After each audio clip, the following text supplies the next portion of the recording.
What's going on, people? Sorry.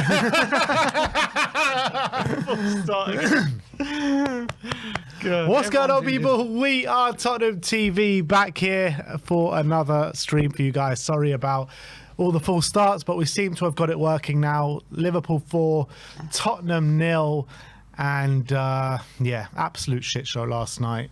A semi-final, and you come out and perform like that against a team like Liverpool, who we know are going to be putting us under increasing pressure, and we just never laid a glove on them. For 90 minutes of football, we just did not lay a glove on them. And I thought a lot of the players last night were so passive. A lot of the players, apart from Spence and Danso, I don't think anyone turned up yesterday, and that was really painful to see when you're looking at the biggest game of our season, for us to turn out like that. After, you know, what was a good feeling around the club after the last week, you know, the kids come on and save us against Elfsborg, and everyone was buzzing after that. Then you go beat a Brentford side 2-0 away with a really dog-like, workman-like performance, don't concede a goal, and get through the game 2-0 win. And then you go and put in a performance like that at Anfield in the biggest game, not just in our season, but in the Ange Postecoglou era, and probably our biggest game in the last, since we last got to a cup final against Man City.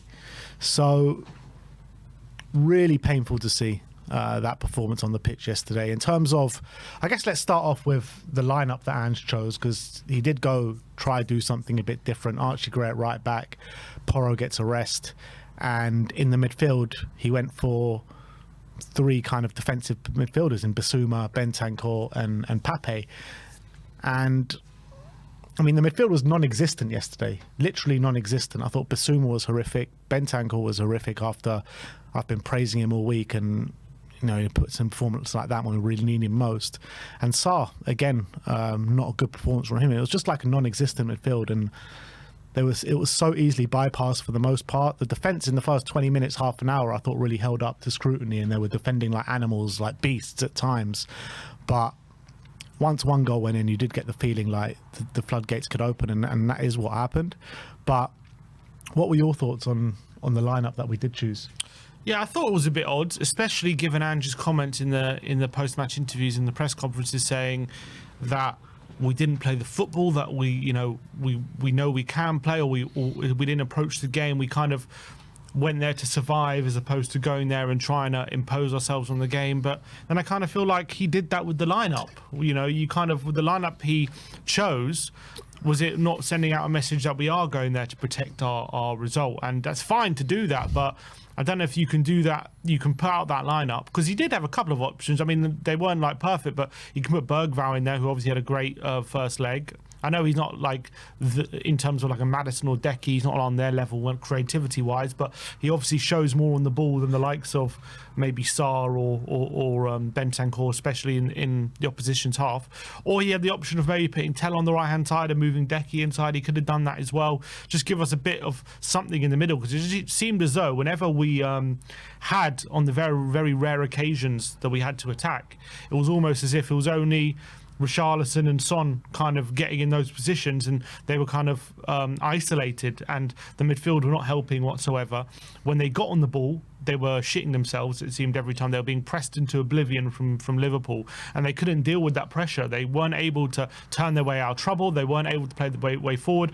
It seemed as though every time they were just playing it safe, playing it backwards, and then going long and trying to basically get back in position to defend. And as you say, for the first, before basically they scored their first goal, I don't remember too many real clear-cut opportunities Liverpool had, albeit they had a lot of possession, and can't say they weren't looking dangerous, because they were, but they didn't create too many, I don't think Kinski had too many saves to make, and they did have a goal, I think, ruled out from offside, but apart from that one moment, we looked all right defensively. But when you look at the goal when it came, it's all because of the midfield. Bissouma, I think, has the ball. He plays a lazy pass forward behind, I think it's behind Bentancur, who's trying to run into the space. It sets Liverpool up on an attack, and Salah gets down the right-hand side, he crosses the ball into the box, and everyone misses it. There's like four players, I think. Danso included, Davis was there. They all missed the ball where they should have been cleared it. Gakpo gets the shot away, and even Kinski probably could have done better with that shot as well. And it was just a shit show all round, to be honest, that first goal. Once it goes 1-0, obviously, 1-0, you're still in the game, it's level, the tie's level, but you just got the feeling it was that kind of game where as soon as they opened the scoring, it was like, in the way the game was going anyway, it was going to be difficult for Tottenham to kind of change the game in terms of the flow of it and the momentum, because Liverpool at Anfield, once they get in the lead and once the crowd start getting behind them, better teams than us have buckled under that pressure, that's for sure. And we did buckle under it, especially in the second half. But in terms of the lineup, I was a bit disappointed, to be honest. I don't mind the Gray one, just because maybe he felt like Gray. I don't know whether he felt like Porro just needed a rest, or he felt like Gray was a bit more defensively solid, or what the choice was. But I don't think that was that bad a switch. But I think playing three defensive midfielders away at Anfield, you're always just going to invite the pressure, and it's just going to mean that you've got no out ball. And that's what kept happening. We kept getting the ball, and then bam, it was coming back at us because we couldn't keep it. And I think Ange probably got that wrong. Not to say if obviously we played one of the others, we definitely get a result, but I think we probably look a lot better in possession. You give yourselves a better chance, right? If you've got opportunities to hurt the opposition, and we just, for 90 minutes, we did not look like scoring at all. And we didn't have a shot on target. We all knew we had to score. Yeah, of course, and we didn't have a shot on target, and that's what really baffles me, is the comments from Ange after the game and the selection that he chose. Just, they don't match up. They don't make sense. They kind of contradict each other. And the fact that Bergvall was man of the match in the first leg against the same opposition. He, I think in the last game he only played 45 minutes, so he should be, fairly well rested. I don't know why I didn't start him. I actually thought he played pretty well when he came on as well in the second half. I know the game was maybe gone by that time, but I thought he was one of our better players again, Bergvall, when he came on. So I thought I don't understand why I didn't start him. We needed some quality in possession. We needed somehow to have someone in the middle there where when we get the ball, we actually have someone who can drive up the pitch and ask different questions through the centre of that Liverpool midfield, and we just didn't have that. And I always felt like if we were going to play this kind of sit back and try and counter-attack football, as much as I've been saying for the past probably 2 months that Porro needs a rest, I do feel like his performances have been getting better the last couple of games, right?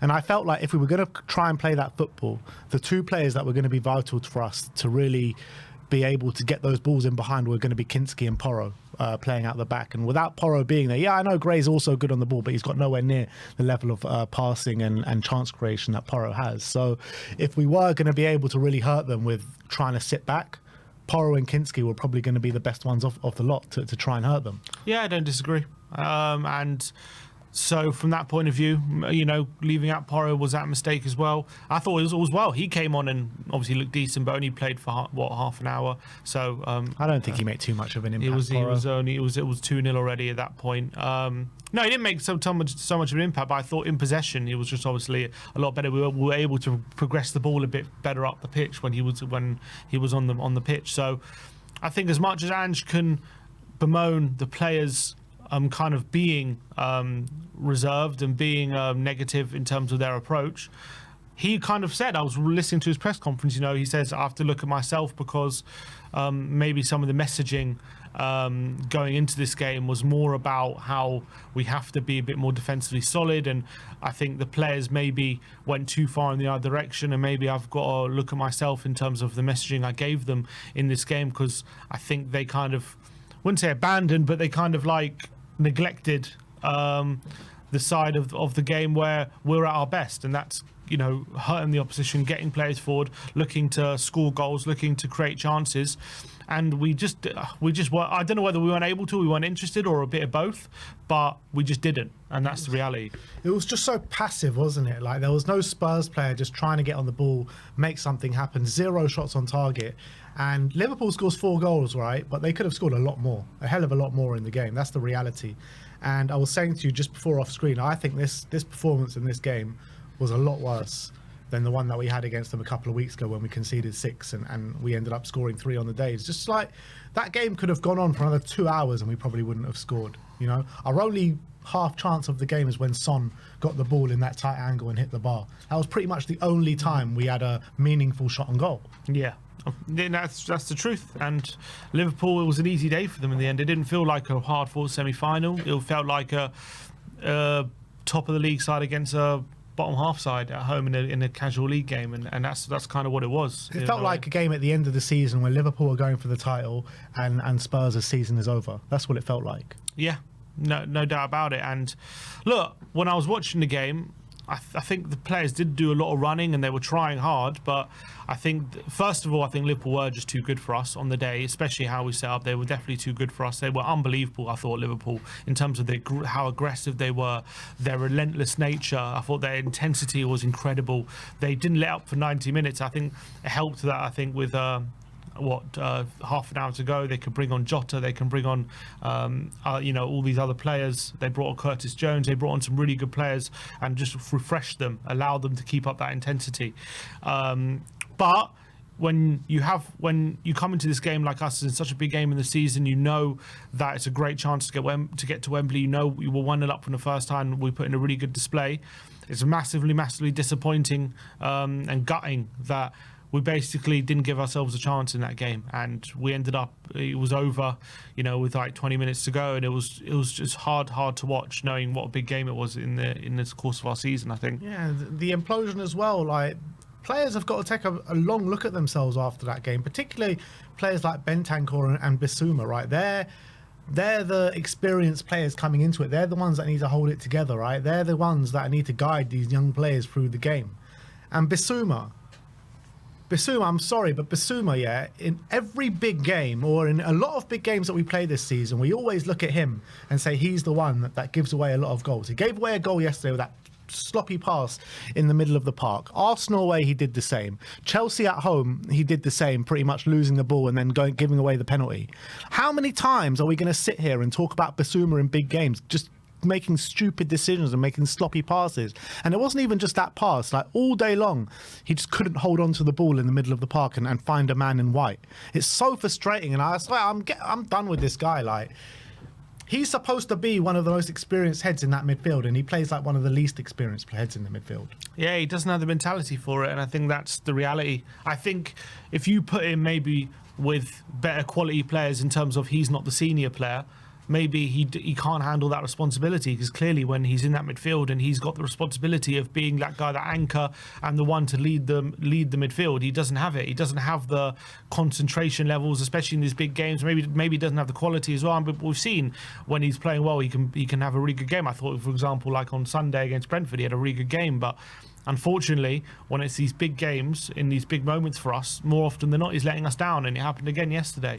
And I think, in the summer, he's going to have a year left on his contract, and there'll be some big decisions to make, I think. They have to look to sell him. And as well with Richarlison, I know, it's not his fault he's getting injured and stuff, but this happens every single time he comes back for a few games, out injured, back for a few games, out injured. The last time he got injured, he got injured on his first game back. I mean, how long can we keep going on with this? No, I think it's another one where I think the club knows at this point, I don't think we can carry on in this direction. The problem is, when he keeps getting injured, obviously his price will plummet probably with each injury, but at the end of the day, we need players who are available, and we can't keep relying on a player not knowing when he steps on the pitch if he's going to last the 90 minutes and if this is going to be the last time we see him for a few months. And what's really frustrating, obviously, is that obviously we just got Tellin, and so it was just again on the cusp of maybe being able to rotate him and Richarlison. And again, just like it's this the curse of this club this season, 1 in 1 out. As soon as we get Tell bam, we get another. Even if it's a signing, it's still 1 in 1 out, even if it's not returning from injury. Yeah. And it happened again. Tell comes in and Richarlison goes out injured. So that's the story of our season. And it's another calf injury, so I'm assuming he's going to be out for however long. I'm not expecting him to see him again anytime soon, and it's gutting. And I thought in the game, he was working hard, he was closing people down, but he goes off injured yet again just before the break as well. So look, Tell came to play, he's going to get a run now, but with Richarlison, can't rely on him. I think that was proven now. Yeah. And, I thought Kulusevski probably did look the dangerous out of our attacking players yesterday, but still, it wasn't the Kulusevski that we've been seeing for the majority of the season. Still a laboured display, still nowhere near as physical as maybe he has been in the first part of the season. And look, he's a player that clearly needs a rest, but we can't give him a rest at this moment in time because even with him looking as like tired and lethargic that he's looking, he's still looking one of our, if not our most dangerous player. Yeah, I thought he looked a bit better again in the second half when he moved centrally, but it was a bit too little too late. I think a large part of our maybe collapse in that last 20 minutes is that Ange obviously changed the midfielders. He went with the midfield three of Bergvall, Decky and Bentancur for that last 20 minutes or so. He put Spencer right wing, which I thought was a bit of an odd decision. Don't know why he didn't go with more, although Spence, had a couple of moments, but I think obviously Mikey Moore, you would have thought, put him in that position, maybe he could have done a bit more with it, but I think clearly we kind of went for it in those last 20 minutes, 2-0 down, and it led to just Tottenham being completely all at sea. It was so easy for them to open us up, and they picked us off, and they were absolutely clinical in those elements. I think obviously the killer was that second goal. I think once that second goal goes in, obviously we're behind, and we do have to we're forced to open up and really go for it. And I thought that second goal again was just another shit show defensively. I thought there was a long ball. Davis is challenging, I think, Nunes. He lets the ball bounce. I don't know why he does. He just has to clear his lines. He gets bullied by Nunes. The ball then falls to Mo Salah on the right-hand side. He plays a ball in behind, looking for Nunes on rushing. And I just think it's rash from Kinski. He just doesn't... Look, some saying, did he get the ball? Did he not? I've watched it a few times. I'm not certain he does. He might have got a small touch, but either way, it's not enough for VAR to overturn anything. I think it's rash. Does he have to come out there and take him out? Was Nunes definitely going to score from that position? I would argue probably not. He would have made himself a tight angle.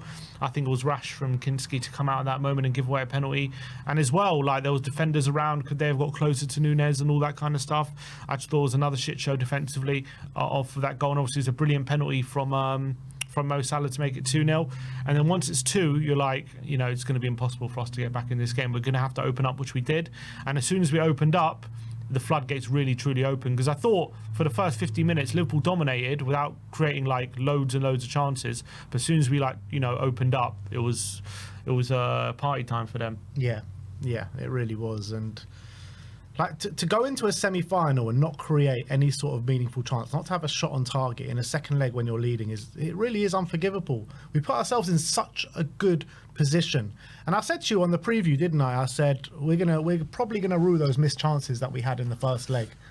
And that's exactly what happened, because if you go into that tie yesterday with a 2 or 3 goal lead, like it is a different game.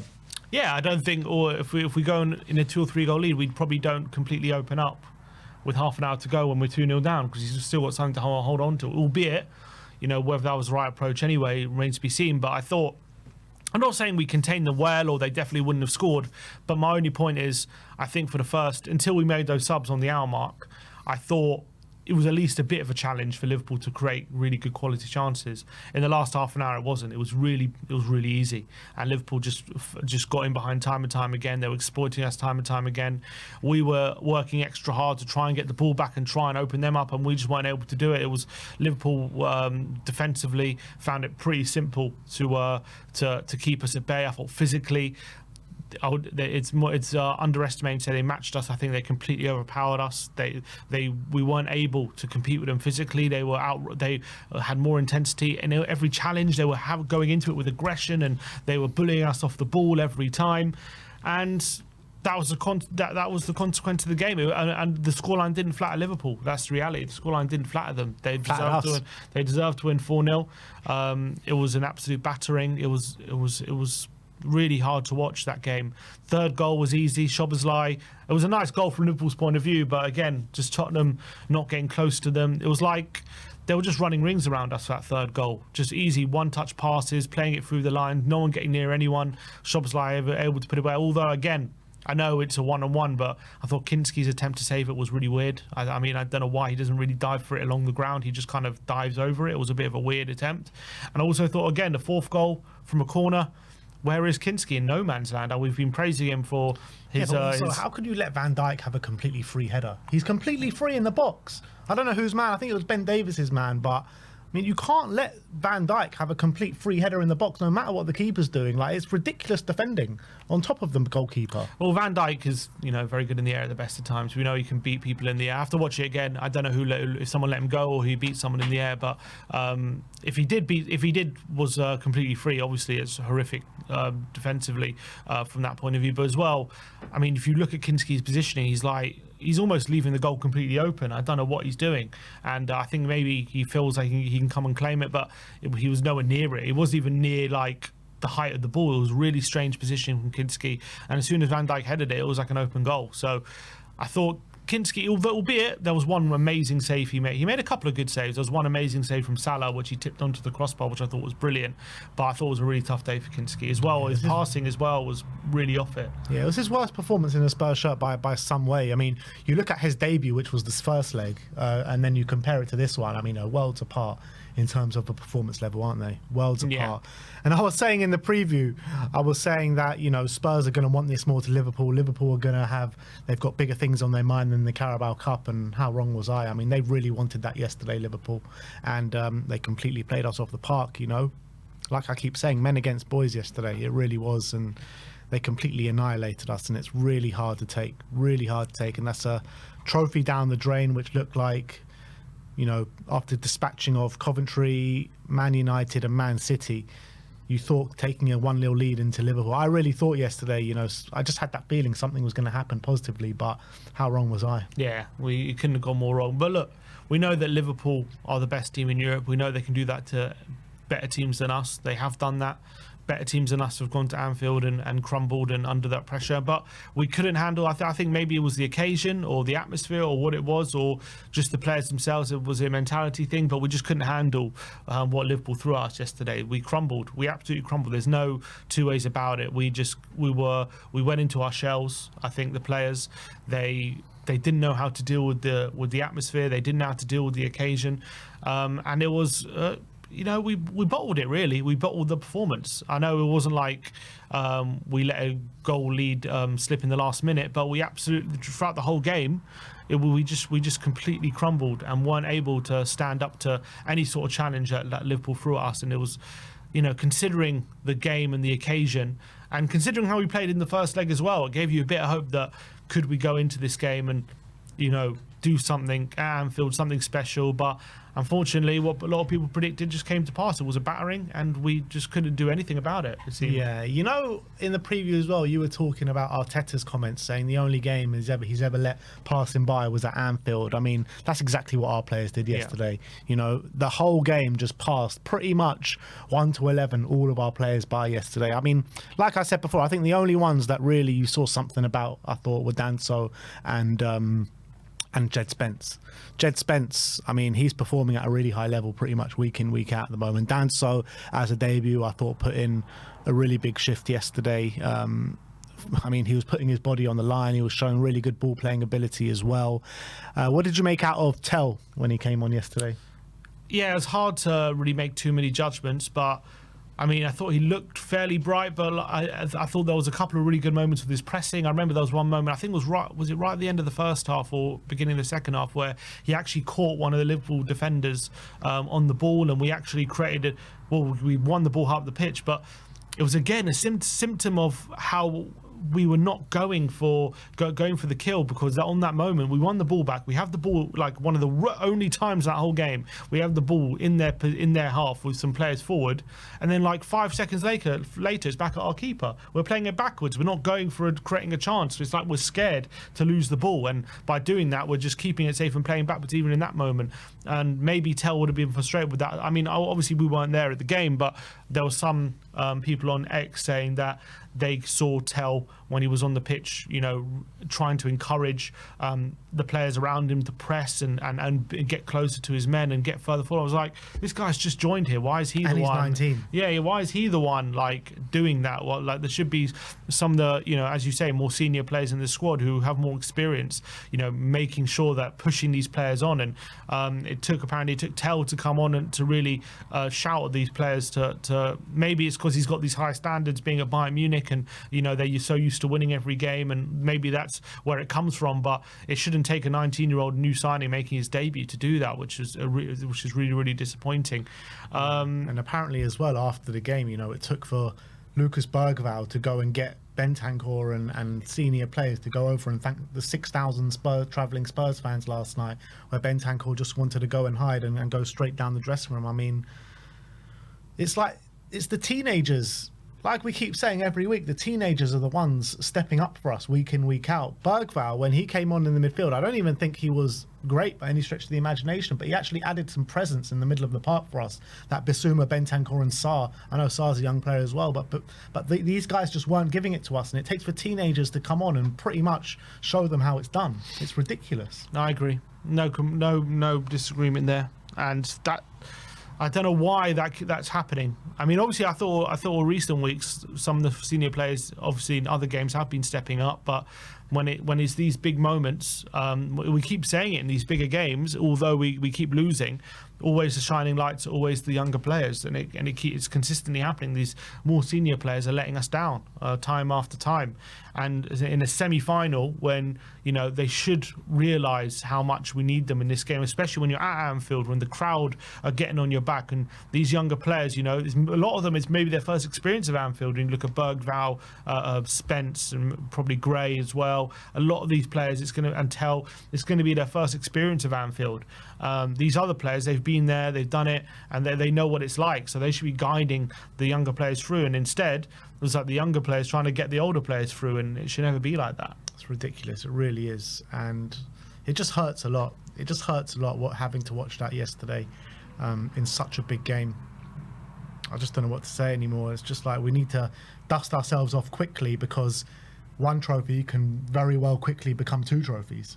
And the hard thing is the way the game went. I'm sure it would have taken a lot out of us, because we're chasing the ball probably for a lot of the game. We're running around it. Ange said in his press conference, he looked at the data, and whatever you want to say about the lack of fight, all this stuff, the stats show that we did run more than Liverpool yesterday, and that's because we're always chasing after them. And it's because we were chasing shadows. Yeah, that's the thing. No, but that's not the point. The point is, we actually ran more than Liverpool yesterday, so that's not going to help going into Sunday. We got a big game in the FA Cup on Sunday, and it's not like just because we got battered 4-0, and the narrative is, we didn't show anything, which is true. I'm not saying it's not true. The point being, it's not like we had a night off. Like, we ran more than the opposition, and we're still that running is still going to have an impact coming into Sunday. Of course, and it's gonna leave us even more fatigued. And Villa have had a free week as well coming into it. So look, we're going to go into the Villa preview a bit later, but it's going to be even more difficult to find something extra on Sunday. It's going to even more difficult to rotate. Obviously, we'll think some people like Tell might come in, but other than that, like, there's Bergvall. It's very little options to rotate, because he said there's not going to be many options. Not many players. He's not going to be any players, coming back for the game on Sunday. They're going to be aiming for that United game. So it's going to be mainly the same players that played yesterday. So I'm fearful, really, of what's going to happen on Sunday. But in terms of yesterday, as much as we're all disappointed, and it's painful watching us yesterday, reality is we were coming up against the best team in Europe. We were coming up against the best team in the league. Also, not only that, they had one injury. They had their first choice 11 out. Even if we had our best team out, there's also a chance we could have lost that game. I agree, it's the manner of the defeat which hurts the most, more than losing. But it's facing Liverpool at Anfield is always a really tough prospect, and expecting them to win was always maybe unrealistic, but obviously we would expected a better performance than what we showed. That's what it comes down to. It comes down to the manner of performance, and it was nowhere near good enough. And the mixed messaging from Ange Postecoglou, the performance on the pitch, particularly the senior players, it's just nowhere near good enough, and it's kind of unforgivable in terms of the stage of the tournament that we're at. And you're taking a 1-0 lead into Liverpool, going to Anfield. Yes, look, I know it would have been, Liverpool were heavy favourites to even go through, even with a 1-0 deficit. But you cannot show that level of performance. You can't go into a semi-final, no matter who is against, and not create a chance. It doesn't matter who it's against. We still had a good level of player on the pitch yesterday. You know, Bentancur, Bissouma, Sonny, Kulusevski, Richarlison, all these players have performed at big grounds like that before in the past, particularly the likes of Sonny, Decky and Richarlison. You know, we were talking about Sonny having such a great record at Anfield, Richarlison having such a great record at Anfield, and they were all just shadows yesterday. They were all shadows, and the midfield and the attackers were pretty much just hiding on the pitch yesterday. The only players that we pretty much saw were the defenders, because that's what it was. It was Liverpool's team against our backline yesterday. That's what the game was.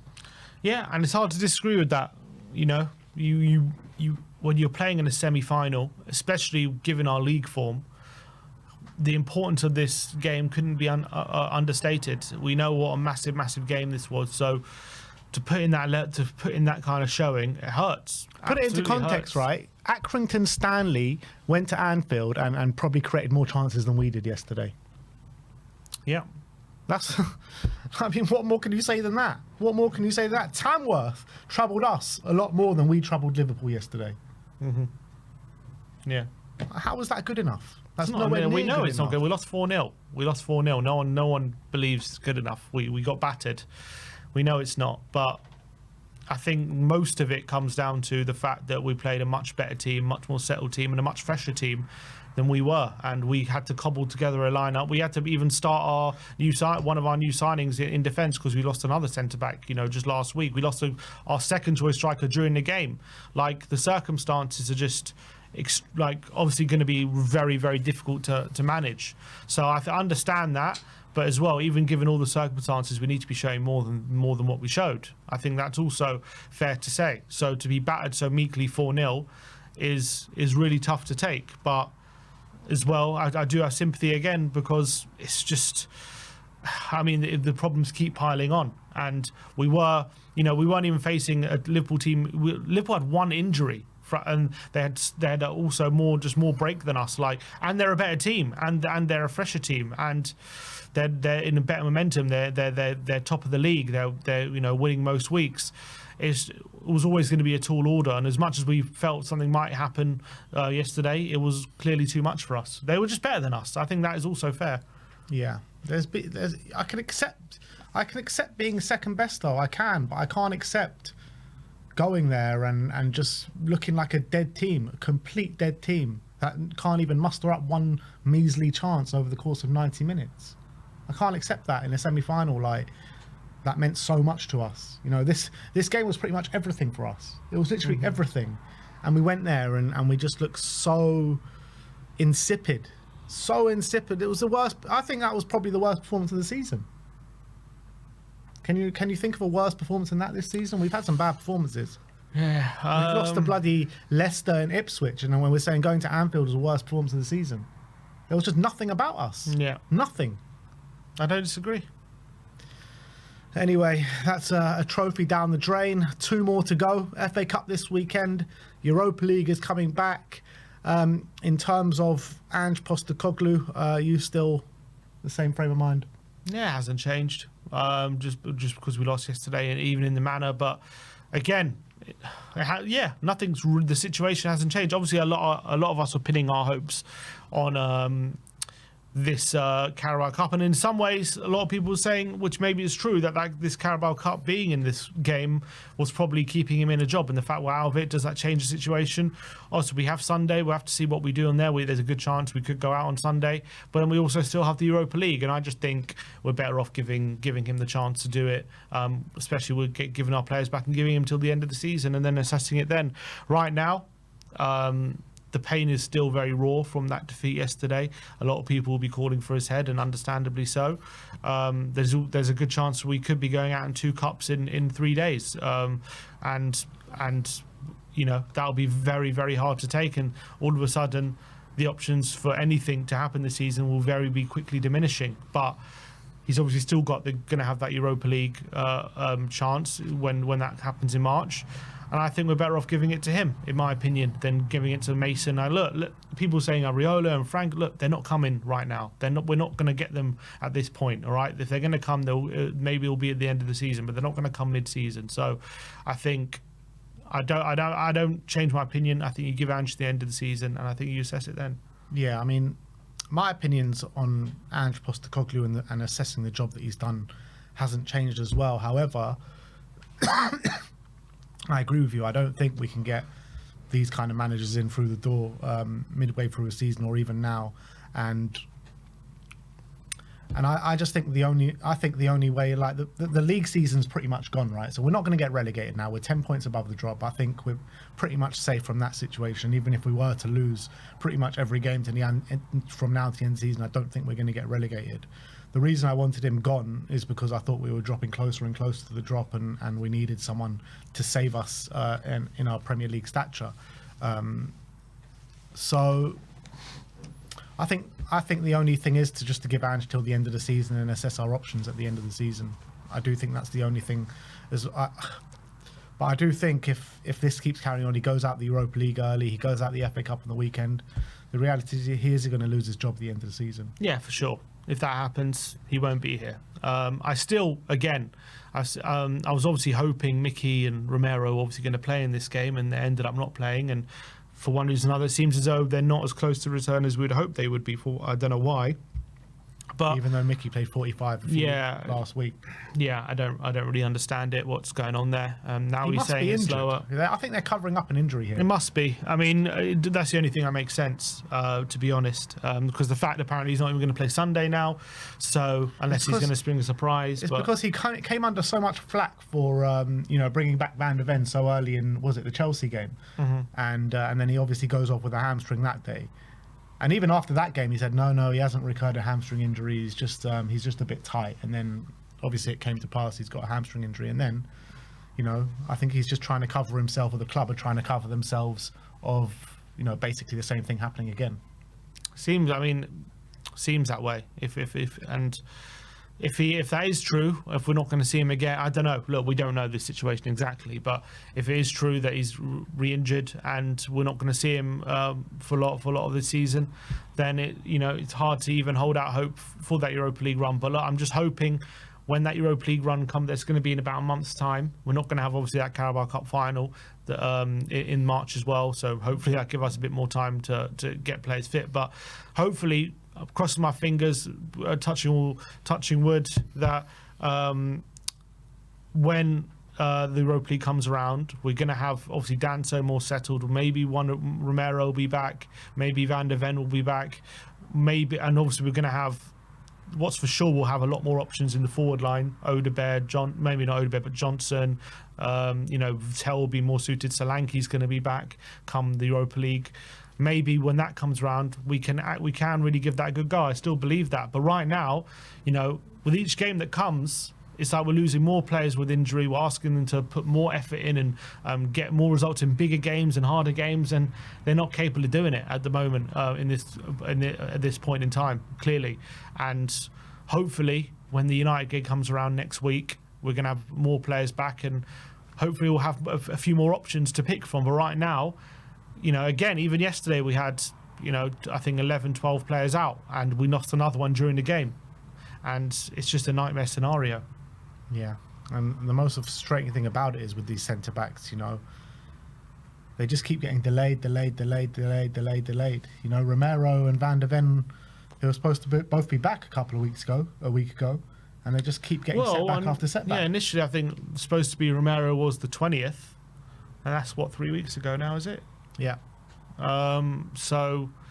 Nearly 3 weeks, yeah. So he's clearly had a big setback. And then, Van der Ven did come back, and obviously remains to be seen whether it truly is a setback. But I mean, it makes sense if it is, because why would you not? Because Ange said initially he was supposed to play 45 minutes against Brentford, and he said he's going to keep him on ice, and all of a sudden he was not in the semi-final squad. He's now not in the squad on Sunday either.